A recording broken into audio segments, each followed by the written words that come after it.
రాష్ట్ర రాజకీయాలంటే ఒకప్పుడు రెడ్డి రాజకీయం కాస్త కమ్మ సామాజిక వర్గానికి కూడా కాంగ్రెస్‌లో పట్టుండటం. అట్లా పట్టున్నటువంటి కారణంగానే అప్పట్లో చంద్రబాబు గారికి చంద్రగిరి లాంటి చోట్ల సీట్లిచ్చింది. కాంగ్రెస్‌లో ఉన్నప్పుడు. అలాంటి స్టేజ్‌లో అంటే మెయిన్ పట్టంతా రాజకీయ అధికారం, రాజ్యాధికారం అంతా రెడ్ల చేతిలో ఉండేది. దాని మీదన నిరసనతో ప్రారంభమైనటువంటి కమ్మ సామాజిక వర్గపు ప్రయత్నం, తెలుగుదేశం పార్టీ ఆవిర్భావం, ఎన్టీ రామారావు ముందుండటం, కథ నడిపించడం ఇదంతా జరిగింది. ఎన్టీ రామారావు గారి దగ్గర నుంచి తీసుకున్నటువంటి చంద్రబాబు గారు ఆ పార్టీని ముందుకు తీసుకుంటూ వెళ్ళారు. అయితే అప్పుడు మూడవ అతిపెద్దదైనటువంటి సామాజిక వర్గం కాదు, మేమే అతిపెద్ద సామాజిక వర్గం అన్నది కాపుల ఉద్దేశం. రెడ్లు ఒక 7 ఉంటారు, కమ్మ ఒక 7 ఉంటారు, మేం 29% ఉన్నాము. కాకపోతే రకరకాల పేర్లతో ఉన్నాం. కాపు, బలిజ, శెట్టి బలిజ ఇట్లాగా, మున్నూరు కాపు ఇట్లాగా మేమందరం కలిపి కాపుల కిందకే వస్తాం. మా కాపులు ఈవెన్ ఉట్టి కాపే లెక్కేసుకున్న 10% పైన ఉన్నాం. మాకు రాజ్యాధికారం రాకపోవడం ఏంటి అన్నటువంటి చర్చ పల్లె ప్రాంతాల నుంచి ప్రారంభమై పతాక స్థాయికి చేరింది.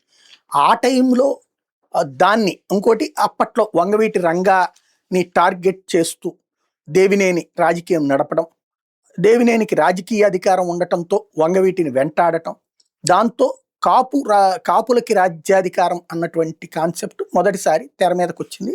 దానికి లీడ్ చేసి కాపు నాడు పెట్టి ఒక సంచలనం సృష్టించింది వంగవీటి రంగ. కాపుల పోలరైజేషన్ నాడు ప్రారంభమైంది. అయితే ఆనాటి నుండి ఈనాటి వరకు రాజ్యాధికారం కోసం ప్రయత్నాలలో విఫలమవుతూ రావడానికి కారణం వంగవీటి రంగ మరణం.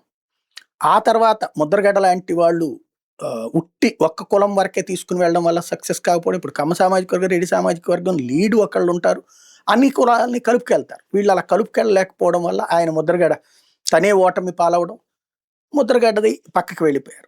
ఆ తర్వాత చిరంజీవి తెర మీదకి వచ్చి అందరినీ కలుపుకెళ్తానంటూ తనకున్నటువంటి చరిష్మాతో ముందుకొచ్చిన కాపులు ఆంధ్రలో పూర్తి మద్దతు ఇచ్చారు. దాదాపుగా 25% ఓట్లు పడ్డాయి. ఆంధ్ర ప్రాంతంలో ఉమ్మడిగా కలిపితే కనుక 16.5-17% ఓట్లు పడ్డాయి. 18 అసెంబ్లీ సీట్లు వచ్చినాయి. కానీ ఆయన నిలబడక పార్టీని తీసుకెళ్లి కాంగ్రెస్లు విలీనం చేసి పక్కకి తప్పుకున్నారు సామాజిక న్యాయం కాన్సెప్ట్. ఆ తర్వాతన తన అన్న అలా చేయడం మీద ఆవేదనతో సొంత పార్టీ పెట్టి ప్రజారాజ్యానికి బదులుగా జనసేన పెట్టి, ఆ పెట్టినటువంటి పార్టీ తరపున మొదటిసారి పోటీ చేయకుండా కాపు సామాజిక వర్గం త్యాగాలకు సిద్ధంగా ఉంటుంది కానీ రెడ్లని పవర్లోకి రానియకుండా చూస్తుంది అనేటటువంటి ఒక సింబాలిక్గా తీసుకువెళ్లే ప్రయత్నం చేసుకొచ్చారు. అది రెడ్డల్లో వచ్చిన టెంపర్మెంట్ జగన్ అధికారంలోకి రావడానికి కారణమైంది. అయితే ఆ రెడ్ల అధికారాన్ని దించడానికి మళ్ళీ ఇటు కమ్మ కాపు సామాజిక వర్గాలు ఒక్కటవడం అన్నటువంటి కాన్సెప్ట్ని పవన్ కళ్యాణ్, చంద్రబాబు కలిసి ఒక్కటే మిగతా సామాజిక వర్గాలను కలుపుకుని గద్దె దించి 11 స్థానాలకు పరిమితం చేశారు. అయితే కాపుల రాజ్యాధికారం అన్న అంశం శాంతం పక్కకి వెళ్ళిపోయింది. ఇప్పుడు ఆ దశలో మొన్న మధ్యన సునీల్ కుమార్ కాపు దళిత పెడదాము, కాపులు సీఎం తీసుకోండి, డిప్యూటీ సీఎం మాకివ్వండి అని చెప్పటం ఒక చర్చ తెర మీదకి తీసుకొచ్చారు ఐపీఎస్ అధికారి. ఈలోపు వంగవీటి రంగా కుమార్తె ఆశాకిరణ్ తెర మీదకి వచ్చి నిన్న రంగా నాడు పెట్టడం, అది సక్సెస్ఫుల్గా సాగటం, కావాలని మీడియా కవరేజ్ లేకుండా లోపల పేజీల్లో ఎక్కడో రాసుకొచ్చారు. టీవీలు అవి నార్మల్గా అదేదో రొటీన్ అన్నటువంటి విధంగా చూసిన సంక్షిప్త వార్తలకి బట్ హైలైట్ చేయలేదు.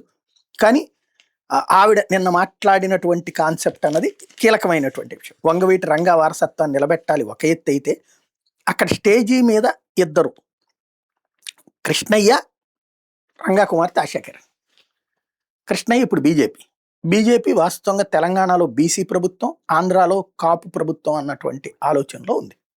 కాపు బీసీ కాంబినేషన్ ఈ 2 రాష్ట్రాల్లో అనుకుంటుంది. అది ఈ సందర్భంలో ఆశాకిరణ్ మీటింగ్ వేదిక మీద కృష్ణయ్య ప్రత్యక్షం కావడం, బీసీ సంఘాల నేతగానే ప్రత్యక్షమయ్యాడు కానీ ఆయన భారతీయ జనతా పార్టీ ఎంపీ కూడా.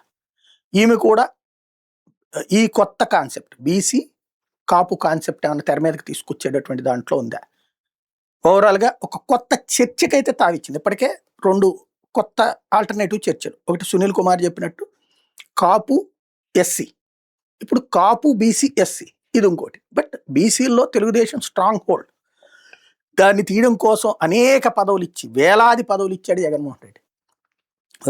వేలాది అదే టికెట్లు కూడా రెడ్లను కూడా పక్కన పెట్టి మరి టికెట్ ఇచ్చాడు. కానీ జగన్మోహన్ రెడ్డి దెబ్బతినేశాడు.